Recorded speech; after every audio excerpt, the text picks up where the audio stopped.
Doctor Yunus বুঝে গেছেন বাংলাদেশের বিরুদ্ধে বড় কিছু চলছে। বাংলাদেশের স্বাধীনতা সার্বভৌমত্ব নিয়ে দেশি বিদেশি বড় ধরনের ষড়যন্ত্র চলছে। বিষয়টা বুঝতে পেরে ডক্টর ইউনূস আমাদেরকে জরুরি ভিত্তিতে কিছু আহ্বান জানিয়েছেন। সবাইকে শান্ত থাকার আহ্বান জানিয়েছেন। আমরা বলবো আসুন আমি ডক্টর ইউনূসের এই জরুরি আহ্বানটা বিশ্লেষণ করব এবং আহ্বান জানাবো। ডক্টর ইউনূসের পক্ষ থেকে আমরা ছড়িয়ে দিতে চাই, আহ্বান জানাতে চাই, আসুন আমরা ডক্টর ইউনূসের জরুরি আহ্বানে সাড়া দিই। আমরা সবাই শান্ত থাকি, ডক্টর ইউনূসকে সহযোগিতা করি। আপনারা জানেন যে পাহাড় অশান্ত হয়ে উঠছে, খাগড়াছড়ি, রাঙামাটি, ধীরে ধীরে টোটাল পার্বত্য জেলাগুলোতে সব জায়গায় ছড়িয়ে পড়বে। সরকার এটা নিয়ে সিরিয়াস, কিন্তু এক দল আছে পার্বত্য চট্টগ্রামকে স্বাধীন ঘোষণা করেছে। ভারতের পক্ষ থেকে উস্কানি দেওয়া হচ্ছে। আওয়ামী লীগের লোকজন খুশিতে খুশি, তাদের জন্য ঈদ। পার্বত্য চট্টগ্রাম অশান্ত। তারা বোঝানোর চেষ্টা করছে ডক্টর ইউনূস সরকার ব্যর্থ। হাসিনার দরকার বাংলাদেশের স্বাধীনতা সার্বভৌমত্ব রক্ষার জন্য। পার্বত্য চট্টগ্রাম আলাদা হয়ে যাচ্ছে, নানান প্রোপাগান্ডা আওয়ামী লীগের লোকজন শুরু করছে। দর্শক, পার্বত্য চট্টগ্রাম এই অশান্তির পেছনে আওয়ামী লীগের লোকজন দায়ী। এই জন্য আমরা বারবার বলি আওয়ামী লীগকে নিষিদ্ধ করুন, আওয়ামী লীগের সব নেতাদের গ্রেপ্তার করুন, প্রয়োজনে নতুন জেল তৈরি করুন। দেশকে যদি বাঁচাতে হয় আওয়ামী লীগের সবাইকে গ্রেপ্তার করতে হবে। আওয়ামী লীগের কেউ নিরপরাধ হতে পারে না। লিস্ট অপরাধ তারা ফেসিবাদ, ভোট চুরি এবং গণহত্যার পক্ষে বৈধতা উৎপাদন করেছেন বা সম্মতি উৎপাদন করেছেন। লিস্ট এই অপরাধ তারা করেছে, যদি সরাসরি কোথাও আঘাতের সাথে জড়িত নাও হয়। দর্শক, তারা এখন পার্বত্য চট্টগ্রামকে আলাদা করার চেষ্টা করছে। আমাদের কাছে সুনির্দিষ্ট প্রমাণ আছে।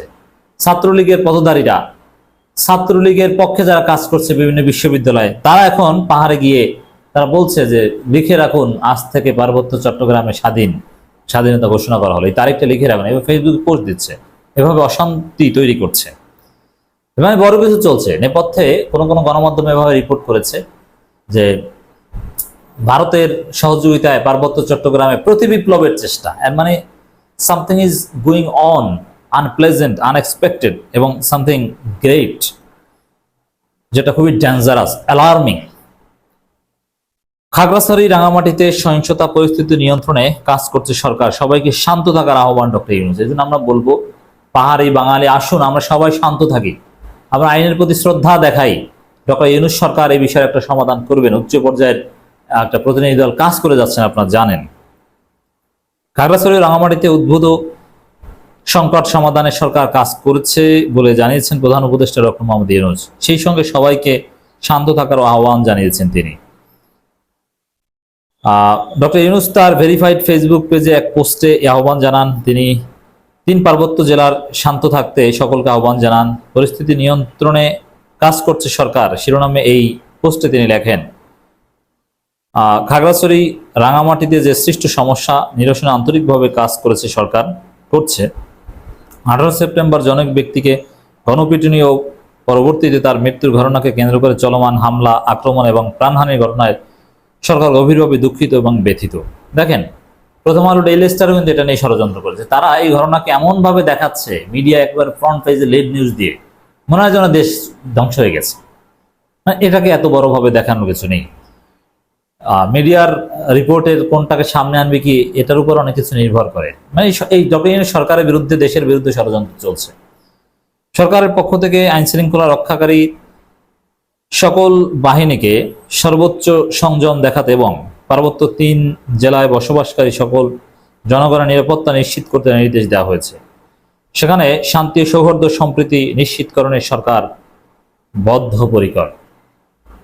আইন নিজের হাতে তুলে না নেওয়া এবং ধ্বংসাত্মক কাজে লিপ্ত না হওয়ার জন্য সকলকে নির্দেশ দেওয়া হচ্ছে।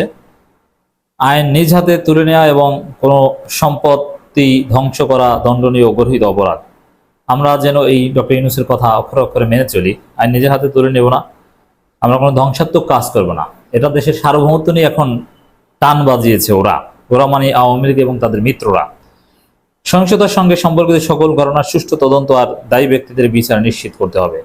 এ লক্ষ্যে একটি শক্তিশালী তদন্ত কমিটি খুব শীঘ্রই গঠন করা হবে। আহতদের সুচিকিৎসা নিশ্চিত করতে সংশ্লিষ্টদের নির্দেশ দেওয়া হয়েছে। মানে ওই যে আওয়ামী লীগ একটা কথা বলেছিল না, যে আওয়ামী লীগের বাদে অন্য কোনো সরকার আসলে একদিনও শান্তিতে থাকতে দিবে না, সেখানে নিজে বলেছিলেন অনেক আগে। তো ডক্টর ইউনূস সরকারকে ওরা একদিনও শান্তিতে থাকতে দিবে না, এই জন্য আওয়ামী লীগকে নিষিদ্ধ করতে হবে। আপনারা জানেন যে 21 সেপ্টেম্বর 2024 স্বরাষ্ট্র উপদেষ্টা নেতৃত্বে সরকার উচ্চ পর্যায়ের একটি প্রতিনিধি দল খাগড়াছড়ি রাঙামাটি পরিদর্শন করছেন। এই প্রতিনিধি দল সরকারের বেশ কয়েকজন গুরুত্বপূর্ণ উপদেষ্টা আছেন। তারা শান্তি সম্প্রীতি নিশ্চিতে বদ্ধপরিকর। যাই হোক দর্শক, ডক্টর ইউনূসের আহ্বানে আমাদের সাড়া দেওয়া উচিত। ঠান্ডা মাথায় আমাদের ধৈর্য ধারণ করে পাহাড়ি বাঙালি কোনো সংঘর্ষে লিপ্ত হওয়া যাবে না এবং সেনাবাহিনীর অস্তিত্বকে মেনে নিতে হবে। সেনাবাহিনীকে মোতায়েন করে পরিস্থিতি শান্ত করতে হবে। আসুন আমরা ডক্টর ইউনূসের পাশে দাঁড়াই, আওয়ামী লীগের ষড়যন্ত্রকে রুখে দিই।